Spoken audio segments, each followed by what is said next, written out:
Hello दोस्तों, हमारी आज की audio book doctor Joseph Murphy द्वारा लिखित पुस्तक आत्मविश्वास और आत्मसम्मान पुस्तक को पढ़ेंगे। इस पुस्तक में कुल 12 अध्याय है। इस वीडियो में हम तीसरा अध्याय पढ़ेंगे। यदि आपने इससे पहले के अध्याय नहीं देखा है तो चैनल के प्लेलिस्ट में जाकर देखें या फिर वीडियो के डिस्क्रिप्शन में देखें। वीडियो शुरू करने से पहले यदि आप चैनल पर नए हैं तो चैनल को सब्सक्राइब करें और वीडियो को लाइक करें। चलिए शुरू करते हैं। अध्याय 3, प्रेम और नई आत्म छवि। आप अपनी नई छवि बना सकते हैं। इमेज यानी छवि शब्द कल्पना से जुड़ा हुआ है। कल्पना को ईश्वर की कार्यशाला कहा गया है। कल्पना सभी विचारों को पोशाक पहनाती है और उन्हें आकार देती है। कल्पना की दैवीय चित्रकारी के जरिए चित्रकार सभी अद्भुत विचारों को आकार की पोशाक पहनाते हैं। कल्पना के माध्यम से आपके ज्यादा गहरे स्व में छिपी चीजें प्रकट होती हैं। जो आपके भीतर सोया हुआ है, कल्पना उसे आकार और विचार देती है। हम उसके बारे में सोचते हैं जो अब तक उजागर नहीं हुआ है। आइए कुछ उदाहरण देखते हैं। जब आप अपनी शादी की तैयारी कर रहे थे तो आपके मन में एक स्पष्ट यथार्थवादी तस्वीर थी। अपनी कल्पना की शक्ति से आपने पादरी या पुजारी को देखा। आपने सुना कि वह विवाह की कस्में पढ़ रहा था। आपने फूल देखे, चर्च देखा और संगीत सुना। आपने अपनी अंगुली पर अंगूठी की कल्पना की। आप अपनी कल्पना में हनीमून मनाने यूरोप, नियाग्रा या किसी दूसरी जगह गए। ये सब आपके मन में छवियों के रूप में हुआ। इसी तरह स्नातक होने से पहले आपके मन में एक सुंदर दृश्यात्मक नाटक चल रहा था। आपने स्नातक होने से जुड़े सारे विचारों को आकार की पोशाक पहनाई थी। आपने कल्पना की थी कि प्रोफेसर या कॉलेज का प्रेसिडेंट आपको डिप्लोमा दे रहा है। आपने सभी विद्यार्थियों को टोपियों और गाउन में देखा था। आपने अपनी माँ, पिता और मित्रों की बधाई सुनी थी। पृष्ठ 44 आपने उनके आलिंगन और चुंबन को महसूस किया था। ये सब वास्तविक, नाटकीय, रोमांचक और अद्भुत था। छवियां आपके मन में बरबस प्रकट हो जाती हैं, मानो वे शून्य से आ रही हों। लेकिन आपको जानना चाहिए और स्वीकार करना चाहिए कि एक आंतरिक सृजनकार था और है, जिसमें आपकी कल्पना की सभी छवियों को ढालने की शक्ति है। उसमें उन्हें जीवन, गति और ध्वनि देने की शक्ति भी है। इन छवियों ने आपसे कहा था, हम सिर्फ आपके सामने सजीव हैं। आप इस समय जो हैं, क्या आप उससे ज्यादा महान बनना चाहते हैं? आप इस समय जो हैं, क्या आप उससे ज्यादा भव्य, महान, उदात्त या ईश्वर सदृश बनना चाहते हैं? क्या आप अच्छा पाचन तंत्र चाहते हैं? देखिए, आपको डर, शिकायतों, चिड़ों और आत्मनिंदा को छोड़ना होगा। आपको पाने के लिए कुछ छोड़ना होगा। आपको सृजनात्मक सोच का अभ्यास करने के लिए नकारात्मक सोच को छोड़ना होगा। आप जो इंसान बनना चाहते हैं, क्या आप उससे प्रेम करते हैं? तो फिर उस व्यक्ति को छोड़ दें जो आप इस समय हैं। क्या आप नए का अनुभव करने के लिए पुराने को छोड़ने के इच्छुक हैं? अक्सर आप कहते हैं, हाँ, मैं इस विचार को अपना लूंगा। देखिए, हम सभी पुराने की जगह पर नए को रख रहे हैं। यदि आपके शेल्फ पर कोई सामान है और यह पुराना, जर्जर या धूल भरा है, तो आप इसे फेंकते नहीं हैं। आप इसकी जगह शेल्फ पर नया माल रख देते हैं। इसी तर्ज पर बताएं कि आप क्या बनना चाहते हैं। कल्पना करें कि आप इस समय वही कर रहे हैं जो करने की आपकी हसरत है। हमारी मीटिंगों में आने वाली एक युवती अभिनेत्री बनना चाहती थी। चूंकि वह अद्भुत नर्तकी और गायिका थी, इसलिए वह अपने मंच पर होने की कल्पना करती थी। अपनी कल्पना में वह नाचती थी। उसकी कल्पना में ये चित्र बहुत स्पष्ट और वास्तविक था। वह भव्य लय में गा रही थी। ये सब वह अपने मन में देख रही थी। उसने काल्पनिक दर्शक समूह को देखा। उसने मानसिक चित्र देखा कि उसकी माँ और उसकी सहेलियां उसे बधाई दे रही हैं। उसने अपनी माँ का आलिंगन महसूस किया, जो उससे कह रही थी कि उसका नृत्य कितना शानदार था और उसने कितना बढ़िया गाया। उसने ये सब सुना। ये सब बहुत स्पष्ट और वास्तविक था। उसने ये भूमिका अपने मन में बार बार दोहराई और इसका फायदा हुआ। कुछ महीने बाद उसे लास वेगास में एक बढ़िया अनुबंध मिल गया। बाद में उसने रीनो में भी प्रदर्शन किया। दूसरे शब्दों में, उसने कल्पना की कि वह क्या बनना चाहती है और उसने अपनी कल्पना में उस भूमिका को जिया। वह इस भूमिका से प्रेम करती थी। उसे अपनी एक नई छवि मिल गई जिससे वह बहुत ज्यादा प्रेम करती थी। वह इस विचार से मंत्रमुग्ध और सम्मोहित हो गई क्योंकि प्रेम सम्मोहन है। आप संगीत से प्रेम कर सकते हैं, आप चित्रकला से प्रेम कर सकते हैं और आप कानून की पढ़ाई से प्रेम कर सकते हैं। आप स्वास्थ्य, खुशी, मानसिक शांति, समृद्ध, सुरक्षा, सही कर्म, सामंजस्य, प्रेरणा, मार्गदर्शन पर मनन कर सकते हैं। आप इन चीजों पर ध्यान केंद्रित पृष्ठ 45 कर सकते हैं। इन्हें अपना ध्यान, निष्ठा, वफादारी दे सकते हैं। आप भी सम्मोहित, मंत्रमुग्ध, लीन और तल्लीन हो सकते हैं। और फिर आपके अवचेतन मन का नियम प्रतिक्रिया करेगा। जैसा आप अपने हृदय या अवचेतन में सोचते हैं, वैसे ही आप होंगे, वैसे ही काम करेंगे और वैसे ही बनेंगे। ध्यान रखें, जैसा आप दिल में सोचते हैं, आप वैसे ही बनते हैं। ये दिमाग से सोचने पर नहीं होगा, क्योंकि इन विचारों को भावना से सराबोर करना होता है और सच महसूस करना होता है। जिस भी विचार पर आप ध्यान केंद्रित करते हैं वह एक निश्चित प्रतिक्रिया तथा भाव को प्रेरित करता और जगाता है। जब आप ये करते रहते हैं तो ये रिश्कर आपके अवचेतन तक पहुंच जाता है, आपके अवचेतन को भर देता है और बाध्यकारी बन जाता है। तब आपने जिसकी कल्पना की थी आप वह बनने, करने और हासिल करने के लिए मजबूर हो जाते हैं। यह आपके अवचेतन मन का नियम है। आप इस नियम से प्रेम कर सकते हैं। आप जो चाहते हैं आप उसका सृजन कर सकते हैं।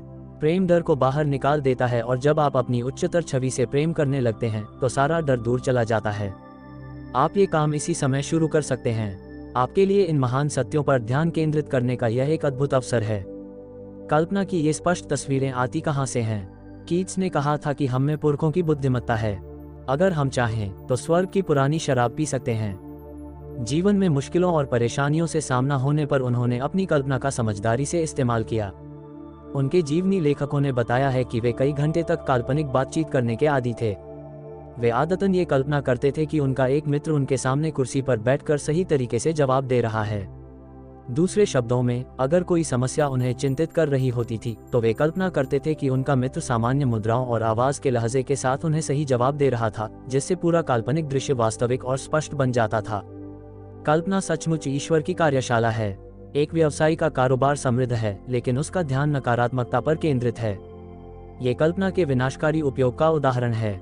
वह ऑफिस से घर आता है, वह अपने मन में असफलता की फिल्म चलाता है, शेल्फों को खाली देखता है और कल्पना करता है कि वह दिवालिया हो गया है, उसका बैंक अकाउंट खाली हो गया है और कारोबार बंद हो गया है। वह ये सब उस समय कर रहा है जब वह वास्तव में समृद्ध बन रहा है। उसकी इस नकारात्मक मानसिक तस्वीर में रत्ती भर भी सच्चाई नहीं है। ये सरासर झूठ है। दूसरे शब्दों में, जिस चीज से वह डर रहा है वह उसकी रुग्ण कल्पना के सिवा कहीं मौजूद नहीं है। वह तब तक असफल नहीं होगा जब तक कि वह इस रुग्ण तस्वीर को डर के भाव से सराबोर न कर दे। अगर वह इस मानसिक तस्वीर को लगातार देखता रहेगा तो पृष्ठ 46 जाहिर है उसका असफल होना तय है।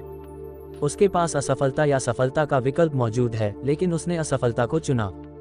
कल्पना के विज्ञान में आप सारी मानसिक अशुद्धियों को हटा देते हैं, जैसे डर, चिंता, विनाशकारी आंतरिक चर्चा, स्वनिंदा और ऐसी ही अन्य नकारात्मक चीजों के साथ मानसिक मिलाप।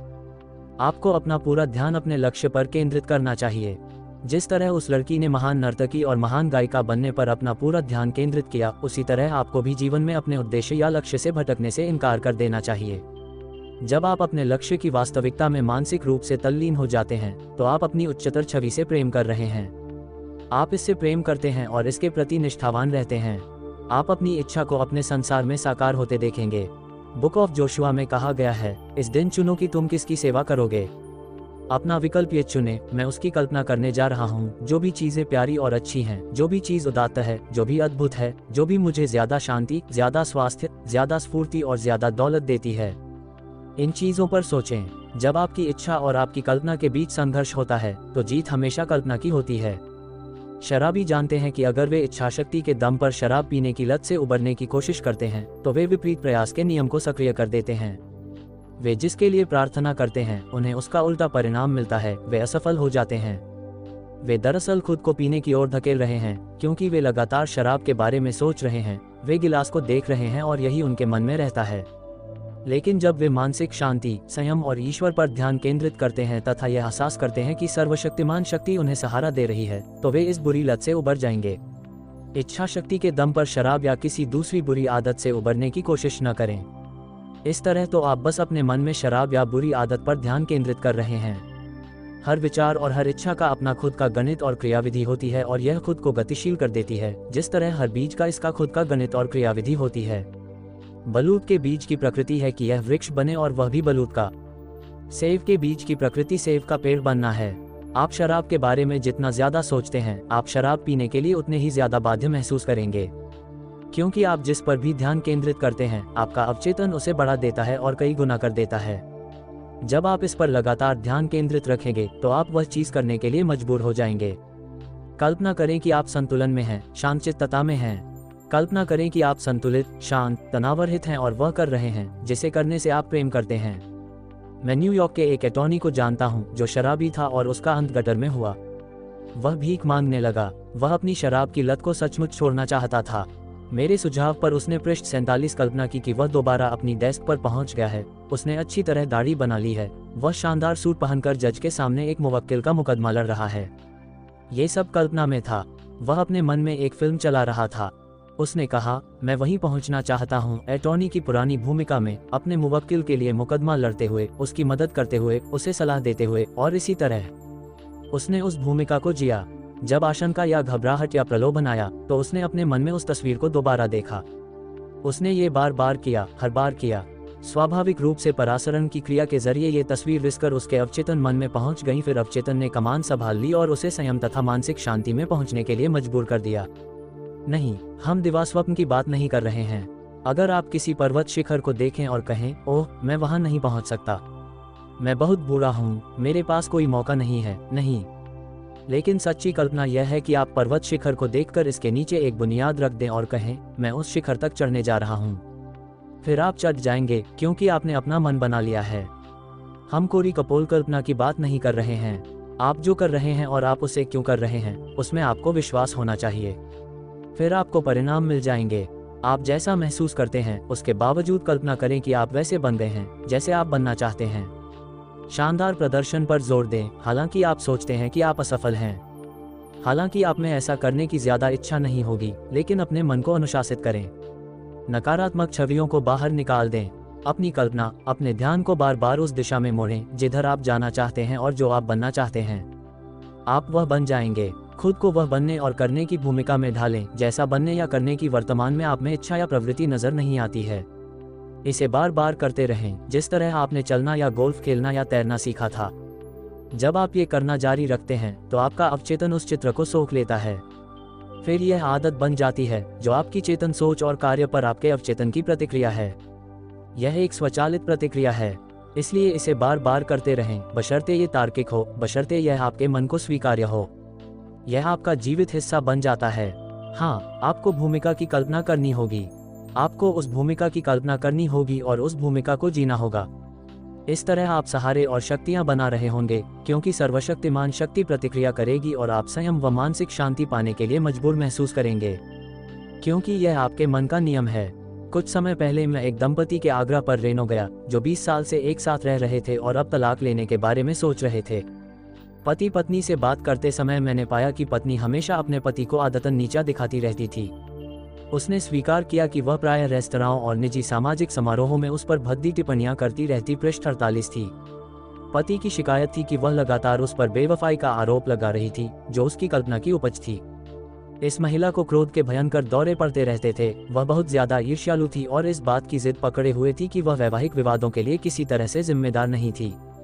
पति निष्क्रिय था, बहुत शांत था, अपनी पत्नी के बखेड़ों और दबंग भावावेश के उद्गारों के प्रति किसी दास जैसा व्यवहार करता था। जाहिर है, आप निस्संदेह इस नतीजे पर पहुंचेंगे कि अगर कोई पुरुष पत्नी का ऐसा व्यवहार सहन करता है तो वह भी बीमार होगा। हाँ, वह बीमार है, बहुत बीमार है। आप जानते हैं, पावपोष एक ऐसी चीज है जिसे लोग अपने पैरों तले कुचलते हैं। आपको अपने अधिकारों और विशेषाधिकारों के लिए खड़े होना चाहिए। आपको उसके लिए खड़ा होना चाहिए जो सच है। आपको जीवन के प्रति हाँ कहना चाहिए। उन सारे विचारों को हाँ कहें जो उपचार करते हैं, वरदान देते हैं, प्रेरित करते हैं, ऊपर उठाते हैं। उन सभी चीजों को नहीं कहें जो झूठी हैं। हर उस व्यक्ति को नहीं कहें जो आपको नीचे खींचना चाहता है। संसार के सारे झूठों को नहीं कहें।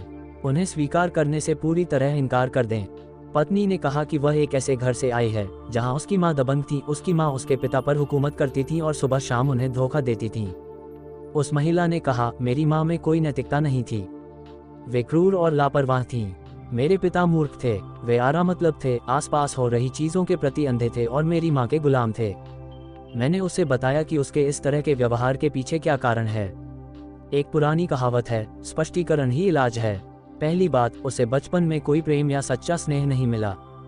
उसकी माँ शायद उससे ईर्ष्या करती थी और उसे हीन व अवांछित महसूस कराती थी। बाद में पिछले 20 साल या इससे ज्यादा समय से वह चोट पहुंचने के खिलाफ रक्षा कवच बना रही थी। उसकी ईर्ष्या दरअसल डर, असुरक्षा और हीनता के एहसास से उत्पन्न हुई थी। मैंने उसे बताया कि उसकी बुनियादी समस्या ये थी कि वह प्रेम और सद्भाव नहीं दे रही थी। उसके पति को अल्सर और हाई ब्लड प्रेशर हो गया था। वह कुंठित क्रोध और गहरे द्वेष का शिकार था, लेकिन वह इतना दब्बू था कि एक शब्द भी नहीं बोल पाता था और 20 साल से घर में इस अराजकता को झेल रहा था। झूठ को जीने से कहीं ज्यादा शालीन, सम्मानजनक और ईमानदार तरीका यह है कि झूठ को छोड़ दिया जाए। झूठ को जीना दुविधा, द्वेष, शत्रुता में जीना है और इससे क्या मिलेगा? अव्यवस्था, बीमारी, रोग, गरीबी और संसार की हर नकारात्मक चीज। उस घर में कोई प्रेम नहीं था। जहाँ प्रेम नहीं है वहाँ कुछ नहीं है। जहाँ दयालुता में परवाह, करुणा और समझ नहीं है, ऐसा विवाह एक मजाक है, धोखा है, नाटक है और सरासर झूठ है। मेरे सुझाव पर उन दोनों ने अपने भीतर देखना शुरू किया। पत्नी को अचेतन रूप से अचानक एहसास हुआ कि उसने एक ऐसे आदमी से शादी की थी जो खुद को शोषित, पृष्ठ 49 जोरू का गुलाम, दब्बू और पोंगा होने देता था। वह अपनी पत्नी से गहरा द्वेष करता था, इसलिए उससे वैवाहिक या शारीरिक संबंध नहीं बना सकता था। जाहिर है, विवाह का कार्य प्रेम का कार्य है, इसलिए वहाँ कोई प्रेम नहीं था। उसमें मर्दानगी का अभाव था जहाँ तक उसकी पत्नी का संबंध था, लेकिन दूसरी महिलाओं के मामले में उसकी मर्दानगी पूरी तरह सलामत थी। पति को भी इस बात का एहसास हो गया। पत्नी को एहसास हुआ कि वह सच्चे प्रेम से महरूम थी। अपने पति तथा पति की महिला रिश्तेदारों के प्रति उसकी अधिकारवादिता व गहरी ईर्ष्या दरअसल उस प्रेम की हसरत थी जिससे वह बचपन में वंचित रही थी। वह प्रेम की प्यासी थी। यही नहीं, वह ये भी देखने लगी कि उसने दरअसल अपने पिता की छवि से विवाह किया था। पति ने आखिरकार कहा, मैं उस बिंदु पर पहुंच गया हूं जहां मैं उकता चुका हूं। मेरा डॉक्टर कहता है बाहर निकल आओ। उसकी लगातार चेचें मुझे बीमार बना रही है और जीवन असहनीय है। बहरहाल वे सहमत थे कि वे विवाह को कायम रखना चाहते थे, लेकिन विवाह को सफल बनाने के लिए एक की नहीं, दो लोगों की जरूरत होती है। विवाद के लिए भी दो की जरूरत होती है। अदालत में जाने के लिए भी दो की जरूरत होती है। पत्नी के लिए पहला कदम ये तय करना था कि वह ऐसे काम न करे और ऐसी बातें न कहे जो उसके पति को चोट पहुंचाती थीं और अपमानित करती थीं। बदले में पति ने पुरुष और पति होने के अपने अधिकारों, विशेषाधिकारों और सुविधाओं का दृढ़तापूर्वक इस्तेमाल करने का निर्णय लिया। अब वह पत्नी के गुस्सेल व्यवहार तथा अपमानजनक भाषा के प्रति दब्बू या दासवत नहीं रहा। मैंने उनमें से प्रत्येक को एक प्रार्थना दी जो सबसे सरल प्रार्थनाओं में से एक है। इसे दर्पण उपचार कहा जाता है। आप इसका अभ्यास कर सकते हैं, कोई भी कर सकता है। पत्नी दिन में 3 बार नियम से और सुनियोजित रूप से अपने बेडरूम में दर्पण के सामने खड़े होकर साहस के साथ ये दावा करने के लिए तैयार हुई, मैं ईश्वर की संतान हूँ। ईश्वर मुझसे प्रेम करता है और मेरी परवाह करता है।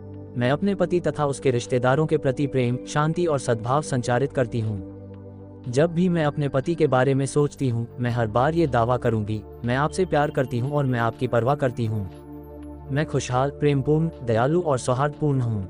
मैं हर दिन ईश्वर के प्रेम को ज्यादा से ज्यादा प्रवाहित करती हूँ। देखिए, आप मैं हूँ शब्दों के बीच में जो रखते हैं, आप वही बन जाते हैं। और जब आप दर्पण में देखते हैं और ये बातें कहते हैं, अच्छी तरह जानते हुए कि आप क्या कर रहे हैं और क्यों कर रहे हैं, तो आपका चेतन मन एक कलम बन जाता है और आप अपने अवचेतन मन में एक नई आत्म छवि लिख देते हैं। जब यह वहाँ अंकित हो जाती है तो यह बाध्यकारी बन जाती है, क्योंकि आपके अवचेतन का नियम बाध्यकारी है। आपकी पृष्ठ 50 मान्यताएं, विश्वास और अवधारणाएं आपके सारे चेतन कार्यों को आदेशित और नियंत्रित करती हैं। पत्नी ने इस प्रार्थना को याद कर लिया। ये करना कठिन नहीं है। जब उसने ये प्रार्थना दर्पण के सामने दोहराई तो वह जानती थी कि ये सत्य पुनर्जीवित होंगे, क्योंकि उसका मन एक दर्पण है जो उसे उसी चीज का प्रतिबिंब दिखा रहा था जो उसमें रखी जा रही थी। लगन और मेहनत रंग लाए। 2 महीने बाद वह मुझसे मिलने बीवली हिल्स आए। मैंने एक रूपांतरित महिला को पाया, मृदुभाषी, मधुर स्वभाव की, दयालु, नम्र और नए जीवन के उत्साह से भरपूर। हाँ, एक नई आत्म छवि। वह अपनी नई आत्म छवि से प्रेम कर रही थी। प्रेम एक भावनात्मक अनुराग है, प्रेम एक भावना है, एक जागरूकता है। प्रेम स्वतंत्र करता है, प्रेम देता है।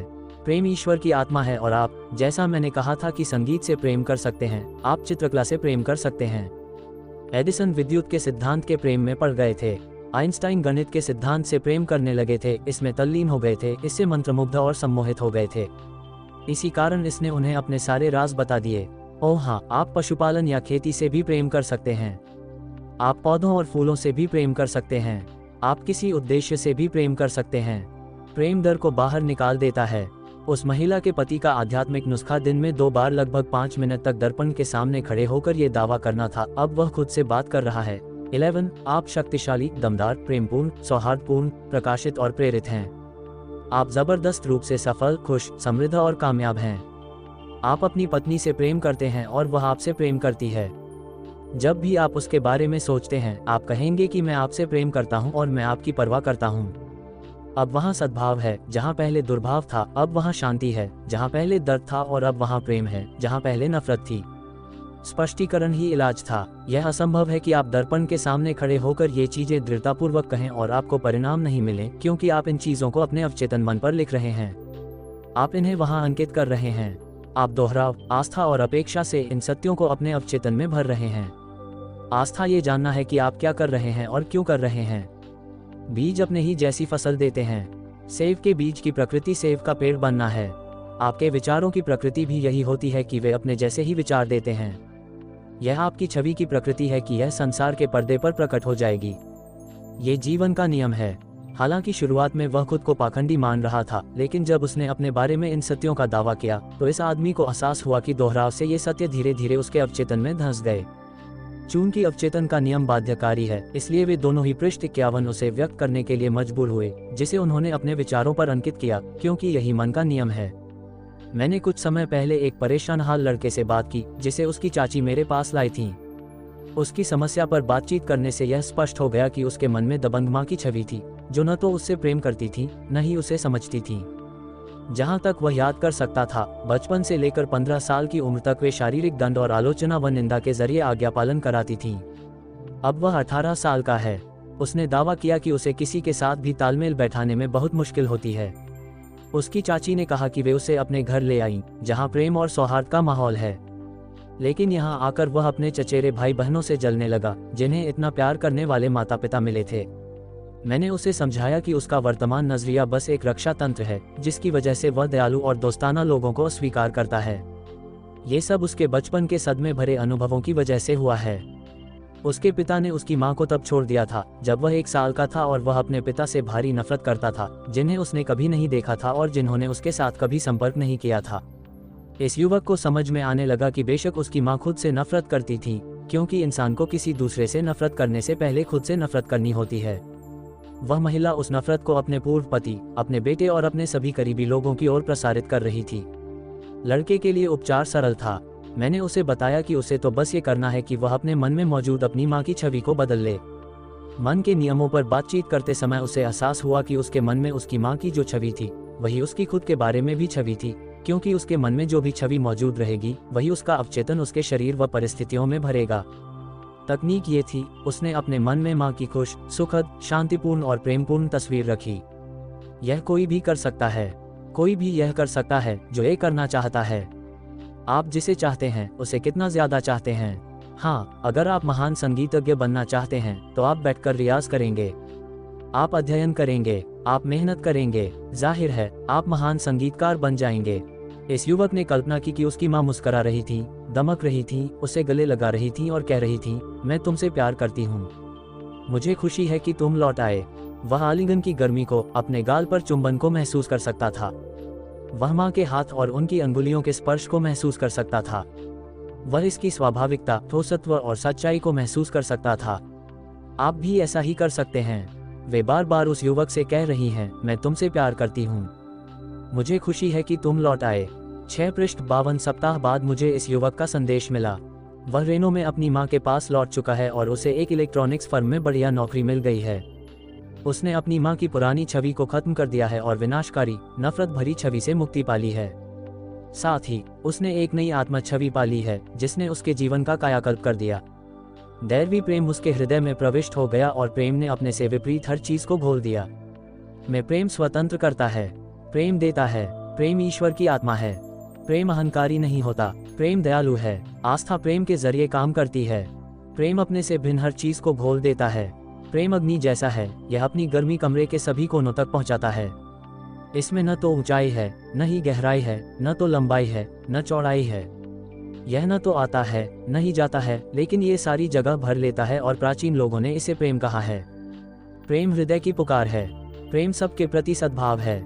जब आप किसी दूसरे से प्रेम करते हैं तो आप ये चाहेंगे कि सामने वाला वह सब बन जाए और व्यक्त करे जो बनने व व्यक्त करने की उसकी हसरत है। आप उसमें ईश्वर को ऊपर उठाने से प्रेम करेंगे, जो उपचार में शक्तिशाली है। यदि कोई पति अपनी पत्नी से प्रेम करता है तो वह चाहेगा कि उसकी पत्नी स्व को अभिव्यक्त करे। वह चाहेगा कि उसके गुण संसार के सामने उजागर हो जाएं। वह ये नहीं कहेगा, तुम्हें घर पर रहना चाहिए, अब तुम शादीशुदा हो, तुम्हें किचन में रहना चाहिए। ये प्रेम नहीं है, ये प्रेम का विपरीत है। प्रेम हमेशा स्वतंत्र करता है, ये देता है। प्रेम ईश्वर की आत्मा है। प्रेम सद्भाव है। मैंने एक पत्रिका में ये लेख पढ़ा कि 5 फुट और 110 पाउंड की एक युवती ने अपने पिता की जान बचाने के लिए 1500 पाउंड की कार को सफलतापूर्वक उठा लिया। 20 साल की जैनेट स्टोन कैलिफोर्निया स्थित कोविना के रॉबर्ट स्टोन की पुत्री है। रॉबर्ट अपनी कार की मरम्मत कर रहे थे, तभी जैक फिसलने की वजह से वे कार के नीचे दब गए। जैनेट ने उनकी चीखें सुनी और उन्हें कार के नीचे दबे देखा। शक्ति के एक अविश्वसनीय जोश में उसने कार को उठाया, अपने पिता को बाहर निकाला, फिर उन्हें उठाकर अपनी कार तक लाए और उन्हें अस्पताल पहुंचाया। इस युवा बेटी के प्रेम और हर कीमत पर पिता की जान बचाने की गहन इच्छा ने उसके दिमाग को जकड़ लिया और इसकी वजह से सर्वशक्तिमान की शक्ति ने उसकी प्रबल इच्छा पर प्रतिक्रिया की। इससे वह उस भागीरथ कार्य को करने में कामयाब हुई जिससे उसके पिता की जान बची। याद रखें, ईश्वर की सारी शक्ति आपके भीतर है, जिससे आप जीवन के सभी क्षेत्रों में असाधारण चीजें कर सकते हैं। इसीलिए उसे सर्वशक्तिमान कहा जाता है। सृष्टि को चलाने वाली सारी शक्ति आपके भीतर है। वह सर्वज्ञानी है, यानी सर्वबुद्धिमान है, सदा जीवित है, सब कुछ जानता है। उसने आपको एक कोशिका से बनाया था। उसने सृष्टि और इसकी सारी चीजों को बनाया था। वह अंतरिक्ष में आकाशगंगाओं को नियंत्रित करता है। उसकी शक्ति आश्चर्यजनक गणितीय सटीकता से ग्रहों को उनकी कक्षाओं में चलाती है और पृथ्वी को इसकी धुरी पर घुमाती है। सब कुछ दैवी व्यवस्था में, जो स्वर्ग का पहला नियम है। पृष्ठ 53 लास वेगास के एक कैसीनो में एक असाधारण गायक के साथ बातचीत में उसने मुझे बताया कि कई साल तक वह एक वेटर था, लेकिन उसके मन में गाने की प्रबल इच्छा हमेशा से थी। उसके जिन मित्रों ने उसे गाते हुए सुना था, उनका कहना था कि उसके पास वे सारे गुण और योग्यताएं हैं जो असाधारण गायक बनने के लिए चाहिए। जिस रेस्तरां में वह काम करता था, वहां के एक ग्राहक ने उसे मेरी पुस्तक the power of your subconscious mind नामक पुस्तक दी। उसने ये पुस्तक बड़े चाव से पढ़ी। उसने कहा कि हर रात वह पुस्तक में बताए एक तकनीक का अभ्यास करता था। वह हर शाम लगभग 10 मिनट तक शांति से बैठ जाता था और कल्पना करता था कि वह मंच पर है और एक अद्भुत श्रोता समूह के सामने गा रहा है। उसने इस मानसिक छवि को स्पष्ट और वास्तविक बनाया। उसने कल्पना की कि श्रोता ताली बजा रहे हैं और उसके मित्र उसकी शानदार आवाज पर उसे बधाई दे रहे हैं। उसने उन्हें मुस्कुराते हुए देखा और उनके काल्पनिक हाथ मिलाने की स्वाभाविकता को महसूस किया। लगभग 3 सप्ताह बाद अवसर मिला और उसके लिए अभिव्यक्ति का एक नया द्वार खुल गया। जिस चीज की वह व्यक्तिपरक कल्पना और एहसास कर रहा था, उसने वस्तुपरक तरीके से उसका अनुभव किया। प्रेम एक भावनात्मक बंधन है और जब उसने अपनी ज्यादा बड़ी छवि से एकरूपता बनाई तो उसके अवचेतन ने प्रतिक्रिया की और उसके हृदय की इच्छा पूरी हो गई। कुछ साल पहले मैं अस्पताल में एक व्यवसायी से मिला। वह दाद शिंगल्स से बहुत परेशान था, जिससे उसे बहुत दर्द होता था। वह दिल की बीमारी से भी परेशान था। ऐसा लगता था जैसे परिस्थितियों के तालमेल ने उसे आर्थिक और शारीरिक रूप से तोड़ दिया था। बुरे निवेशों की वजह से उसने वह सारा पैसा गंवा दिया था जो उसने अपने जीवन के कई वर्षों में बचाया था। इस सब से बढ़कर उसे मृत्यु का प्रबल डर भी था। उस समय मैंने उसे उसके सबसे बड़े प्रेम का हवाला दिया, उसकी 15 साल की बेटी, उसकी इकलौती संतान। मैंने इस बिंदु पर जोर दिया कि वह उसके प्रेम, स्नेह और ध्यान की हकदार है। उसे अपने पिता के संरक्षण और शिक्षित होने की जरूरत थी। वह संसार में अपनी सच्ची जगह खोजना चाहती थी। मैंने इस बात पर भी जोर दिया कि चूंकि वह अपनी बेटी से प्रेम करता था और उसे उसके लिए माता पिता दोनों की भूमिका निभानी थी, लड़की के पैदा होते वक्त ही उसकी मां चल बसी थी, इसलिए उसे अब ये सुनिश्चित करना चाहिए कि उसकी बेटी के पास वे सभी लाभ रहें जो सिर्फ प्रेमपूर्ण माता पिता ही दे सकते हैं। मैंने उसे एक सरल तकनीक बताई। वह घर पर होने का चित्र बार बार देखे। वह घर में चल रहा है, अपनी डेस्क पर बैठा है, डाक खोल रहा है और फोन का जवाब दे रहा है। उसे अपने घर में अपनी बेटी के आलिंगन की स्वाभाविकता, मूर्तता और ठोस का एहसास भी करना था। मैंने उसे एक प्रार्थना दी और कहा कि वह इसे भावना तथा आस्था के साथ दिन में कई बार दोहराए। परमपिता, मैं आपको उस चमत्कारी उपचार के लिए धन्यवाद। पृष्ठ 54। ये शब्द आपके कान के लिए मधुर नहीं हैं। वे आपको ऊपर नहीं उठाते हैं, वे आपको प्रेरित नहीं करते हैं। मानसिक भाषा, अंदरूनी बातचीत, आंतरिक चर्चा के महत्व को कभी नहीं भूलें। यह आपका मौन विचार है, खुद से आपकी खामोश बातचीत है, जब आप अकेले होते हैं, जब आपका सिर तकिए पर होता है, जब आप आराम कुर्सी पर बैठे होते हैं और आसपास कोई नहीं होता। आपका मौन विचार हमेशा प्रकट होता है, इसलिए आपके शब्द कान के लिए मधुर और हड्डियों के लिए सुखद होने चाहिए। अपने मुंह के शब्दों और अपने हृदय के मनन को आपकी निगाह में स्वीकारनीय बनाओ। मेरे मालिक, मेरी शक्ति और मेरे तारनहार। आपकी आंतरिक भाषा बताती है कि आप अंदर कैसा महसूस करते हैं, क्योंकि अंदर बाहर को प्रतिबिंबित करता है। क्या आपकी आंतरिक भाषा हड्डियों के लिए सुखद है? क्या यह आपको ऊपर उठाती है, रोमांचित करती है और खुश बनाती है? हड्डियां सहारे और सुडौलपन की प्रतीक हैं। अपनी आंतरिक चर्चा को ऐसी बनाएं जो आपको सहारा और शक्ति दे।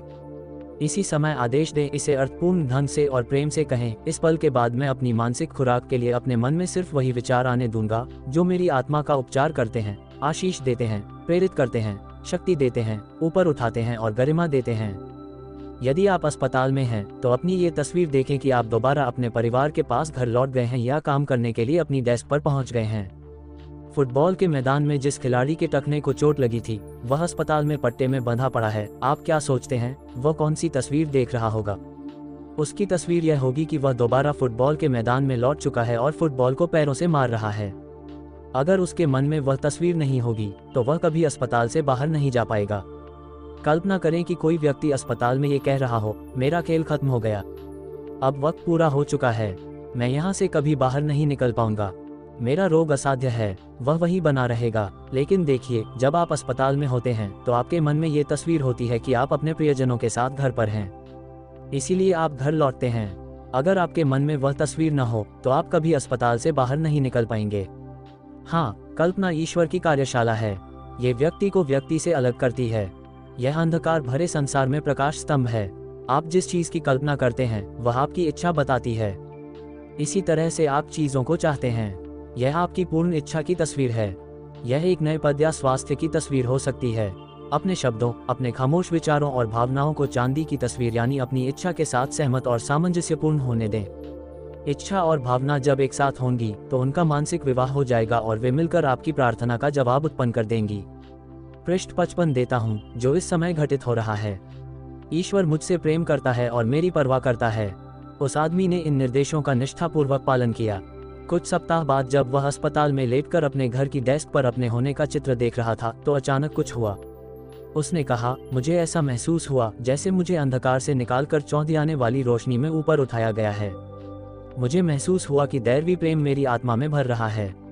मुझे महसूस हुआ जैसे दुख से मानसिक शांति तक मेरा कायाकल्प हो गया है। उसका उल्लेखनीय स्वास्थ्य लाभ हुआ और आज वह खुश व आनंदित है और बहुत सफल व्यावसायिक जीवन जी रहा है। वह अपने नुकसान की भरपाई कर चुका है और उसकी बेटी कॉलेज में पढ़ रही है। जब कोई व्यक्ति बीमार और निराश होता है तो उसके प्रबल प्रेम के प्रति आग्रह करना अच्छा रहता है, क्योंकि प्रेम सबको जीत लेता है। जैसा आप जानते हैं, पूर्ण प्रेम डर को बाहर निकाल देता है। यदि आप आकर्षित होते हैं तो आप प्रेम में होंगे।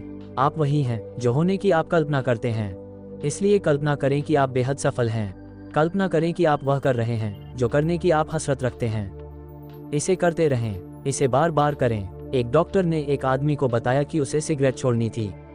इसकी वजह से उसके ब्लड प्रेशर और हृदय पर बुरा असर हो रहा था। वह दीर्घायु, मानसिक शांति, बेहतर समझ, बेहतर विवेक, बेहतर स्वास्थ्य आदि के बारे में सोचने लगा। फिर उसने कल्पना की कि डॉक्टर उसे उसके आदर्श स्वास्थ्य और मानसिक शांति पर बधाई दे रहा था। उसने खुद से कहा, मैं यह आदत छोड़ने जा रहा हूँ। वह तमाम लाभों के बारे में सोचने लगा। उसने कहा, मैं इसका आदेश देता हूँ, मैं इसे इसी समय छोड़ रहा हूँ। मैं अब इस आदत से आज़ाद हूँ और मेरे पास मानसिक शांति है, मेरे पास आत्मविश्वास है, मेरे पास शांतचित्तता है, मेरे पास आदर्श स्वास्थ्य है। कहा जाता है कि यदि आप किसी चीज का आदेश देते हैं तो ये साकार हो जाएगी और आपके रास्तों पर प्रकाश चमकने लगेगा। जब आप किसी चीज का आदेश देते हैं और आपका सचमुच आशय होता है और जब आप संजीदा होते हैं, जब यह अटल होता है तो अवचेतन मन इसे स्वीकार कर लेता है। सिगरेट पीने वाले ने यह चित्र दिन में 2 बार सुबह और रात को देखा और कल्पना की कि डॉक्टर उसकी जांच कर रहा है और कह रहा है, आपका हृदय आदर्श है, आपका ब्लड प्रेशर सामान्य है, ये बहुत बढ़िया है, आपका हृदय अच्छा है। उसने बार बार इसकी कल्पना की। वह क्या कर रहा है? देखिए, वह अपने अवचेतन को स्वतंत्रता, मानसिक शांति और आदर्श स्वास्थ्य के विचार से भर रहा है। 11 उसने ये सिलसिला 2 सप्ताह तक जारी रखा। उसके मन में सिगरेट पीने की सारी इच्छा खत्म हो गई। आपका अवचेतन इसी तरह काम करता है। यह हसरत को ही खत्म कर देता है। यह बाध्यकारी बन जाता है। यह आपको बुरी लत को छोड़ने पर मजबूर कर पृष्ठ 56 देता है, क्योंकि आप स्वतंत्रता और मानसिक शांति पर मनन कर रहे हैं। वह डॉक्टर के पास गया और डॉक्टर ने उसे ठीक वही बताया जिसे वह सोच रहा था और जिसकी वह कल्पना कर रहा था। डॉक्टर ने वस्तुपरक अंदाज में उसकी पुष्टि की जिसकी वह व्यक्तिपरक अंदाज में कल्पना कर रहा था। जैसा भीतर वैसा बाहर, जैसा ऊपर वैसा नीचे, जैसा स्वर्ग में यानी आपके खुद के मन में, वैसा धरती पर, आपके शरीर, स्थितियों और परिस्थिति में। सृजनात्मक और सामंजस्यपूर्ण अंदाज में सोचना शुरू करें। सोचना बोलना है, आपका विचार आपका शब्द है। आपको बताया गया है, अपने शब्दों को मधुकोश जैसा बनाएं, कान को मीठे और हड्डियों के लिए सुखद। अपने शब्दों को, जैसा बाइबल में कहा गया है, सोने के सेब और चांदी की तस्वीरों जैसे बनाएं। बहुत सुंदर है ना? भविष्य वह वर्तमान है जो बड़ा हो गया है। यह आपका अदृश्य शब्द या विचार है जो अब दिखने लगा है। क्या आपके शब्द, आपके विचार और आपकी छवियां कान को मधुर लगते हैं? क्या आप इस वक्त सफलता और खुशी की कल्पना कर रहे हैं? यदि आप यूरोप की यात्रा पर जा रहे हैं, तो क्या आप एक प्यारी यात्रा की कल्पना कर रहे हैं? क्या आप यह एहसास कर रहे हैं कि विमान इस बिंदु से उस बिंदु तक स्वतंत्रता से, आनंद से और प्रेम से जाने का ईश्वरीय विचार है? क्या आप कह रहे हैं, पायलट को ईश्वर ने बनाया है, वह प्रबुद्ध और प्रेरित है, उसे दैवी मार्गदर्शन मिलता है, प्रेम हमसे पहले जाता है और हमारे रास्ते को सीधा व आदर्श बनाता है। दैवी प्रेम विमान को घेरता है, इसे आच्छादित करता है और ढांकता है। ईश्वर का प्रेम इस विमान के सभी लोगों के दिलो दिमाग को सराबोर करता है, और ईश्वर आकाश के मार्गों को भी उसी तरह नियंत्रित करता है जिस तरह नीचे धरती के मार्गों को करता है, जिससे सभी मार्ग हमारे ईश्वर के लिए मार्ग बन जाते हैं। तब आप उस यात्रा से प्रेम शुरू कर रहे हैं। आप एक नए चित्र के प्रेम में पड़ रहे हैं, सत्य के प्रेम में पड़ रहे हैं। फिर आपकी यात्रा शानदार और अद्भुत होगी। चूंकि आप छवि बना रहे हैं और तस्वीर बना रहे हैं, इसलिए आप इसका आदेश दे रहे हैं। ये सब वास्तविक है, ये सब स्पष्ट है, आप अपने मन में इसका अनुभव कर रहे हैं। क्या आपके शब्द, आपके विचार और आपकी छवियां कान के लिए मधुर हैं? इस पल आपकी आंतरिक भाषा कैसी है? कोई भी आपकी बात नहीं सुन सकता है। यह आपका खामोश विचार है। शायद आप कह रही हैं, मैं नहीं कर सकती, यह असंभव है, अब मैं बहुत ज्यादा बूढ़ी हो चुकी हूँ, मेरे पास क्या मौका है? मैरी कर सकती है लेकिन मैं नहीं कर सकती, मेरे पास पैसा नहीं है, मैं इसका या उसका खर्च नहीं उठा सकती, मैंने कोशिश की है लेकिन इससे कोई फायदा नहीं हुआ। आप देख सकते हैं कि आपके शब्द मधुकोश जैसे नहीं हैं, इनके बारे में कुछ भी मधुर नहीं है। सोलोमन कहते हैं, शहद खाएं। बाइबल में शहद का मतलब है बुद्धिमत्ता। बुद्धिमत्ता आपके भीतर वर्तमान और ईश्वर की शक्ति की जागरूकता है। इसे खाने का मतलब है इन सत्यों पर मनन करना, इन्हें सोखना, ग्रहण करना, पचाना और आत्मसात करना। पृष्ठ 57 अपने शब्दों को कानों के लिए मधुर बनाएं। आप इस वक्त अपने कानों को क्या दे रहे हैं? आप क्या सुन रहे हैं? जब आप रात को सोने जाते हैं तो आप क्या सुनते हैं? हत्या, अपराध, चोरी की खबरें और इसी तरह की नकारात्मक बातें। आप सोने जाने से पहले अपने मन को किन चीजों से प्रदूषित कर रहे हैं? आप बाइबल या कोई प्रेरक पुस्तक क्यों नहीं पढ़ते हैं? ईश्वर के भजन गाएं, अपने मन को शाश्वत सत्यों से भर लें और हमेशा अपने होठों पर ईश्वर की प्रशंसा करते हुए सोने जाएं। क्या यही वह तरीका नहीं है जिस तरीके से आपको सोना चाहिए? हम शांति से सोने जाते हैं क्योंकि हम जानते हैं कि ईश्वर हमें सुरक्षित रखेगा। आप क्या सुन रहे हैं? आप किस पर ध्यान दे रहे हैं? आप जिस पर भी ध्यान देते हैं वही आपके अनुभव में बढ़ता और बहुगुणित होता है, चाहे वह अच्छा हो या बुरा। आस्था सुनने से आती है। महान शाश्वत सत्य सुने, उस एक की आवाज सुने जो हमेशा है। वह कौन सी भाषा बोलता है? ये किसी देश या संस्कृति की भाषा नहीं है, ये तो शाश्वत भाषा है। ये प्रेम, शांति, खुशी, सद्भाव, आस्था, आत्मविश्वास और सदाशयता की मनोदशा है। आप प्रेम, आस्था और आत्मविश्वास की भाषा में बोलते हैं, तब आप सर्वव्यापी भाषा में बोल रहे हैं। तब आप ऐसी भाषाओं में बोल रहे हैं जिन्हें हर व्यक्ति समझ लेगा। प्रेम, शांति, सद्भाव, खुशी और आत्मा की आंतरिक मौन ज्ञान। यह मुस्कान और प्रेम की सर्वव्यापी भाषा है। बाइबल में भाषाओं में बोलने का यही आशय है। यह अस्पष्ट शब्द नहीं बल्कि गहरा प्रेम और आस्था है। अपने कान ईश्वर के इन गुणों और शक्तियों पर लगाएं। इन गुणों को मानसिक रूप से ग्रहण करें। जब आप ऐसा करते रहेंगे तो आप इन सकारात्मक, स्थायी गुणों के आदी हो जाएंगे और प्रेम का नियम आपको शासित करेगा। आपने इस लोकप्रिय कथन को सुना होगा जिसे अक्सर दोहराया जाता है, मनुष्य को ईश्वर की छवि और उसके समान बनाया गया है। इसका मतलब है कि आपका मन ईश्वर का मन है। सिर्फ एक ही मन है और आपकी आत्मा ईश्वर की आत्मा है। सिर्फ एक ही आत्मा है। आप ठीक उसी तरीके से और उन्हीं नियमों के जरिए सृजन करते हैं जिनसे ईश्वर करता है। हमें खुद को ईश्वर की छवि और समानता के अनुरूप बनाना चाहिए। जिस तरह कंक्रीट किसी इमारत के आकार को भरती है, उसी तरह जीवन शक्ति आपके विचारों के आकार को भरती है और उन्हें आकार, कामों, अनुभव तथा घटनाओं के रूप में सामने ले आती है। इसीलिए आपको ईश्वर की छवि और समानता में बनाया गया है। इसलिए एक मन है जो सब लोगों में साझा है। आप एक व्यक्तिगत संसार में हैं। आपके अनुभव, परिस्थितियां, स्थितियां, परिवेश, साथ ही आपकी शारीरिक सेहत, आर्थिक अवस्था और सामाजिक जीवन आदि आपकी ही मानसिक छवियों या चित्रों से बने हैं। अगर आप गाने से प्रेम करते हैं तो आप कल्पना कर सकते हैं कि आप एक महान गायक हैं। आप इसी समय कल्पना कर सकते हैं कि आप बेहतरीन श्रोताओं के सामने हैं और आपके माध्यम से ईश्वर मधुर लय में गा रहा है। आप कह रहे हैं, मैं उसके लिए गा रहा हूँ, मैं शांत और संतुलित हूँ। मैं तनावरहित और आरामदेह हूँ। सर्वशक्तिमान पृष्ठ 58 की प्रेरणा मेरे जरिए प्रवाहित होती है। हमेशा ईश्वर का गीत मेरे भीतर उमड़ता है। ये वह गीत है जो खुशी, आनंद और शांति से श्रोताओं की आत्मा को भरने के लिए मुझ में से निकलता है। उन सभी को पुनर्जीवन मिलता है। वे सभी ऊपर उठते और प्रेरित होते हैं, क्योंकि प्रेम, आस्था और आत्मविश्वास की मनोदशा उनके ग्रहणशील मस्तिष्क पर छा जाती है और वे पूर्ण व आदर्श बन जाते हैं। जाहिर है, तब आप एक अलौकिक गीत गाएंगे। आप संगीत के प्रेम में पड़ रहे हैं। आपने अपनी एक नई छवि बना दी है। जब आप इस तरह से प्रार्थना करते हैं तो चमत्कार होने लगेंगे। आपका पूरा संसार आपकी खुद की मानसिक छवि से बना है। आपकी खुद की समानता में समान ही समान को आकर्षित करता है। आपका संसार एक दर्पण है जो आपको विचारों, भावनाओं, विश्वासों और आंतरिक चर्चा के आपके आंतरिक संसार का प्रतिबिंब दिखा रहा है। यदि आप अपने खिलाफ कार्यरत बुरी शक्तियों की कल्पना करने लगते हैं या ये सोचते हैं कि कोई शाप आपके पीछे पड़ा है या दूसरी शक्तियां और लोग आपके खिलाफ काम कर रहे हैं, तो आपका अधिक गहरा मन प्रतिक्रिया करेगा और आपके मन में रखे इन नकारात्मक चित्रों व डरों के अनुरूप परिणाम देगा। इसलिए आप कहेंगे कि हर चीज आपके खिलाफ है, या सितारे आपके खिलाफ हैं, या आप कर्म, पूर्व जन्म या किसी भूत प्रेत को दोष देने लगेंगे। वास्तव में अज्ञान ही एकमात्र पाप है। दर्द सजा नहीं है। ये तो आपके मन के नियम के दुरुपयोग का परिणाम है। उस एक सत्य पर लौटें और एहसास करें कि सिर्फ एक ही आध्यात्मिक शक्ति है। यह आपके मन के विचारों व छवियों के जरिए काम करती है। समस्याएं, परेशानियां और संघर्ष इस तथ्य की वजह से हैं कि इंसान दरअसल डर और गलती के झूठे देवताओं के पीछे भटक गया है। उसे केंद्र अपने भीतर की ईश्वरीय उपस्थिति की ओर लौटना चाहिए। इसी वक्त अपने भीतर की इस आध्यात्मिक शक्ति, जो समूचे जीवन का सिद्धांत है, के प्रभुत्व और सत्ता का स्मरण करें। दैवी मार्गदर्शन, शक्ति, पोषण और शांति का दावा करें।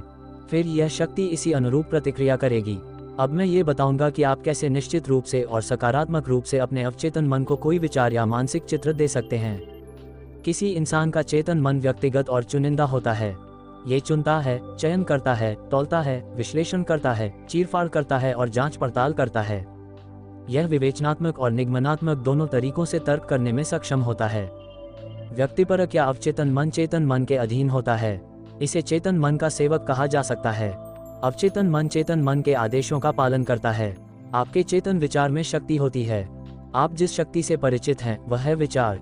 आपके विचार के पीछे मन, आत्मा या ईश्वर है। केंद्रित, निर्देशित विचार व्यक्तिपरक स्तरों पृष्ठ 59 तक पहुंचते हैं। इसके लिए उनमें गहनता का निश्चित अंश होना चाहिए। गहनता एकाग्रता से हासिल की जाती है। एकाग्रता का मतलब है केंद्र पर लौटना और अपने भीतर की असीम शक्ति पर मनन करना। सही तरीके से एकाग्र होने के लिए आप अपने मन के पहिए घुमाना बंद कर देते हैं और एक शांत, तनाव मुक्त मानसिक अवस्था में दाखिल हो जाते हैं। जब आप एकाग्र होते हैं तो आप अपने विचारों को समेटते हैं और अपना सारा ध्यान अपने आदर्श, लक्ष्य या उद्देश्य पर केंद्रित करते हैं। अब आप एक केंद्रीय बिंदु पर हैं जहां आप अपना पूरा ध्यान और निष्ठा अपने मानसिक चित्र को दे रहे हैं। केंद्रित ध्यान की विधि कुछ हद तक आवर्धक लेंस से मिलती जुलती है, जिसके जरिए सूर्य की किरणों को फोकस किया जाता है। आप सूर्य की गर्मी के छितरे हुए कंपनों और केंद्रीय बिंदु से निकलते कंपनों के प्रभाव के बीच फर्क देख सकते हैं। आप आवर्धक लेंस से किरणों को इस तरह केंद्रित कर सकते हैं कि वे किसी खास वस्तु को जला दें। आपके मानसिक चित्रों पर केंद्रित सतत ध्यान से भी इसी तरह की गहनता हासिल होती है। नतीजा ये होता है कि अवचेतन मन की संवेदनशील प्लेट पर एक गहरा, स्थायी प्रभाव पड़ जाता। छवि के बनने से पहले आपको यह मानसिक नाटक कई बार दोहराना पड़ सकता है, लेकिन निरंतर या सतत कल्पना ही ज्यादा गहरे मन को भरने का रहस्य है। जब दिन के दौरान डर या चिंता आपकी ओर आए, तो आप हमेशा अपने मन की उस प्यारी तस्वीर को निहार सकते हैं और यह एहसास कर सकते हैं तथा जान सकते हैं कि आपने एक निश्चित मनोवैज्ञानिक नियम को सक्रिय कर दिया है, जो अब आपके मन के अंतकक्ष में काम कर रहा है। ऐसा करके आप दरअसल बीज को पानी और खाद दे रहे हैं तथा इसके विकास की गति तेज कर रहे हैं। मनुष्य का चेतन मन मोटर है, अवचेतन इंजन है। आपको मोटर चालू करनी होगी और इंजन काम करने लगेगा। चेतन मन डायनमो है, जो अवचेतन मन की शक्ति को जागृत करता है। अपनी स्पष्ट इच्छा, विचार या छवि को अपने ज्यादा गहरे मन तक पहुंचाने की दिशा में पहला कदम है तनाव मुक्त होना, ध्यान को गतिहीन करना और स्थिर व शांत होना। मन का शांत, तनाव मुक्त, आरामदेह नजरिया बाहरी मसलों और झूठे विचारों को रोकता है, ताकि वे आपके लक्ष्य के मानसिक अवशोषण में हस्तक्षेप न करें। इसके अलावा जब मन शांत, निष्क्रिय, ग्रहणशील नजरिए में होता है तो न्यूनतम प्रयास की जरूरत होती है। प्रार्थना प्रयास रहित प्रयास है। प्रार्थना में किसी मानसिक प्रयास या दबाव का इस्तेमाल नहीं होता है। जब भी आप मानसिक दबाव या शक्ति का इस्तेमाल करते हैं तो आप जिस चीज के लिए प्रार्थना करते हैं आपको उसका विपरीत मिलता है। इसे विपरीत प्रयास का नियम कहा जाता है। दूसरे कदम में आप अपनी मनचाही चीज की वास्तविकता की कल्पना शुरू करते हैं। पृष्ठ 60 इसका एक अच्छा उदाहरण यह है। लुई सेल ने इस सिद्धांत का इस्तेमाल करके वह नौकरी पाली जिसे वह सचमुच चाहती थी। लुईस को सेक्रेटरी के काम का अच्छा अनुभव था, लेकिन उसके मन मेडिकल क्षेत्र में काम करने की सच्ची इच्छा थी। उसने एक सामुदायिक कॉलेज में मेडिकल असिस्टेंस एंड एडमिनिस्ट्रेशन का कोर्स किया। इसके बाद उसने कई डॉक्टरों के क्लिनिक में नौकरी के लिए आवेदन भेजा, लेकिन चिकित्सा के क्षेत्र में अनुभव की कमी की वजह से उसे हर बार अस्वीकृत कर दिया गया। वह अपने लक्ष्य तक पहुंचने के लिए संकल्पवान थी। दिन रात अपनी कल्पना में वह खुद को डॉक्टर के क्लिनिक में देखती थी, जहां वह डॉक्टर के बीमे, प्रशासकीय और लिपिकीय विवरणों को संभाल रही थी, जिनमें उलझे रहने के कारण डॉक्टरों का समय व ऊर्जा कम हो रही थी, जो रोगियों का इलाज करने में लगनी चाहिए थी। उसने मानसिक चित्र देखा कि वह रोगियों को समय देने में डॉक्टर की सहायता कर रही थी। अगले इंटरव्यू से पहले उसने दोहराया, मुझे ये नौकरी मिल जाएगी। मेरे पास अनुभव नहीं है, लेकिन मैं जानती हूँ कि मैं सक्षम हूँ, ज्ञानी हूँ और सफल मेडिकल असिस्टेंट बनने के लिए कड़ी मेहनत करने के लिए तैयार हूँ। अगले इंटरव्यू में जब उससे उसके अनुभव के बारे में पूछा गया तो उसने प्रतिक्रिया की, मेरे पास डॉक्टर के ऑफिस में अनुभव भले ही न हो, लेकिन मैं अपनी सभी नौकरियों में सफल रही हूँ, अक्सर ऐसे क्षेत्रों में भी जिनका सामना मैंने पहले नहीं किया था। मैं जानती हूँ कि कोई डॉक्टर मेडिकल असिस्टेंट से क्या अपेक्षा रखता है। मैंने इस क्षेत्र में करियर की तैयारी करने के लिए गहन अध्ययन और मेहनत की है और मैं वह सर्वश्रेष्ठ मेडिकल असिस्टेंट बनने के प्रति समर्पित हूँ जिसे आप नौकरी पर रख सकते हैं। डॉक्टर ने उसे नौकरी दे दी। कुछ महीनों बाद डॉक्टर ने उसे बताया कि उसका आवेदन देखकर उन्होंने ये निर्णय लिया था कि वे सिर्फ शिष्टाचार की खातिर इंटरव्यू लेंगे और फिर अस्वीकृत कर देंगे। लेकिन उसके उत्साह तथा आत्मविश्वास से वे बहुत प्रभावित हुए थे। फिर उन्होंने कहा, मुझे खुशी है कि मैंने ऐसा किया। तुम आज तक की मेरी सबसे अच्छी मेडिकल असिस्टेंट हो। ये कार्यप्रणाली या तकनीक हमारी बाइबल से भी पुरानी है। बाहर अंदर का प्रतिबिंब है। बाहरी कार्य आंतरिक कार्य के बाद आता है। जैसा भीतर वैसा बाहर, जैसा ऊपर वैसा नीचे, जैसा आसमान में वैसा धरती पर। आसमान आपके खुद के मन का, आपकी खुद की चेतना का आसमान है। समर्पित चेतना के बिना आप किसी चीज का अनुभव नहीं कर सकते। चेतना वह तरीका है जिससे आप सोचते, महसूस करते और विश्वास करते हैं, साथ ही वह भी जिससे आप अपनी मानसिक सहमति देते हैं। यह विश्वास रखें कि आपके भीतर एक शक्ति है जो वह चीज साकार करके आप तक पहुंचाने में सक्षम है जिसकी आप सत्य के रूप में कल्पना करते हैं और महसूस करते हैं। आलस से बैठने, दिवास्वप्न देखने या कोरी कामना करने से वे आपकी ओर आकर्षित नहीं होंगी। पृष्ठ 61 आपको ये जानना और विश्वास करना चाहिए कि आप मन के एक नियम को सक्रिय कर रहे हैं। आपको अपनी छवियों के नीचे बुनियाद रखनी चाहिए। अपने मन का सृजनात्मक उपयोग करने की अपनी ईश्वर प्रदत्त शक्ति का इस्तेमाल करें और यह विश्वास रखें कि यह आपकी मनचाही चीज को आपके सामने प्रकट कर देगी। हवा में महल बनाना अच्छी बात है, लेकिन उनके नीचे बुनियाद रख दें, फिर आप उन्हें साकार कर लेंगे। ये जान लें कि आप क्या चाहते हैं। अवचेतन मन किसी स्पष्ट विचार को साकार कर देगा, क्योंकि आपके पास एक निश्चित स्पष्ट अवधारणा है कि आप क्या हासिल करना चाहते हैं। अपनी इच्छा के साकार होने की कल्पना स्पष्टता से करें, तब आप अवचेतन को काम करने के लिए एक निश्चित चीज दे रहे हैं। परिणाम में 2-3 मिनट या इससे ज्यादा समय लग सकता है, जो आपके स्वभाव, भावना और समझ पर निर्भर करता है। समय उतना ज्यादा महत्वपूर्ण नहीं है जितनी कि आपके मन की गुणवत्ता, आपकी भावना या आस्था की मात्रा। आमतौर पर आपका ध्यान जितना ज्यादा केंद्रित और तल्लीन होता है और समय जितना ज्यादा होता है, आपकी प्रार्थना का जवाब उतना ही ज्यादा आदर्श होगा। यकीन करें कि आपको मिल गया है, फिर आपको मिल जाएगा। आप प्रार्थना में विश्वास के साथ जो भी मांगेंगे वह आपको मिल जाएगा। विश्वास करने का मतलब है किसी चीज को सच के रूप में स्वीकार करना या ये बनने की अवस्था में जीना। जब आप इस मनोदशा को कायम रखते हैं तो चमत्कार होने लगेंगे। जब आप प्रार्थना करेंगे तो आप प्रार्थना के सकारात्मक फलों की खुशी का अनुभव करने लगेंगे। सार इच्छा शक्ति के दम पर शराब या किसी दूसरी बुरी आदत से उबरने की कोशिश नहीं करें। इस तरह तो आप बस अपने मन में बुरी आदत पर ध्यान केंद्रित कर रहे हैं। आप बुरी आदत के बारे में जितना ज्यादा सोचते हैं, आप उस आदत में अटके रहने के लिए उतने ही ज्यादा बाध्य महसूस करेंगे। क्योंकि आप जिस पर भी ध्यान केंद्रित करते हैं, आपका अवचेतन उसे बढ़ा देता है और कई गुना कर देता है। जब आप इस पर लगातार ध्यान केंद्रित रखेंगे तो आप वह चीज करने के लिए मजबूर हो जाएंगे। आप मैं हूँ शब्दों के बीच में जो रखते हैं, आप वही बन जाते हैं। जब आप दर्पण में देखते हैं और ये बातें कहते हैं, अच्छी तरह जानते हुए कि आप क्या कर रहे हैं और क्यों कर रहे हैं, तो आपका चेतन मन एक कलम बन जाता है और आप अपने अवचेतन मन में एक नई आत्म छवि लिख देते हैं। जब यह वहां अंकित हो जाती है तो यह बाध्यकारी बन जाती है, क्योंकि आपके अवचेतन का नियम बाध्यकारी है। आपकी मान्यताएं, विश्वास और अवधारणाएं आपके सारे चेतन कार्यों को आदेशित और नियंत्रित करती हैं। पृष्ठ 62 आप वही हैं जो होने की आप कल्पना करते हैं। इसलिए कल्पना करें कि आप बेहद सफल हैं। कल्पना करें कि आप वह कर रहे हैं जो करने की आप हसरत रखते हैं। इसे करते रहें, इसे बार बार करें। इसी समय आदेश दें, इसे अर्थपूर्ण ढंग से और प्रेम से कहें, इस पल के बाद मैं अपनी मानसिक खुराक के लिए अपने मन में सिर्फ वही विचार आने दूंगा जो मेरी आत्मा का उपचार करते हैं, आशीष देते हैं, प्रेरित करते हैं, शक्ति देते हैं, ऊपर उठाते हैं और गरिमा देते हैं।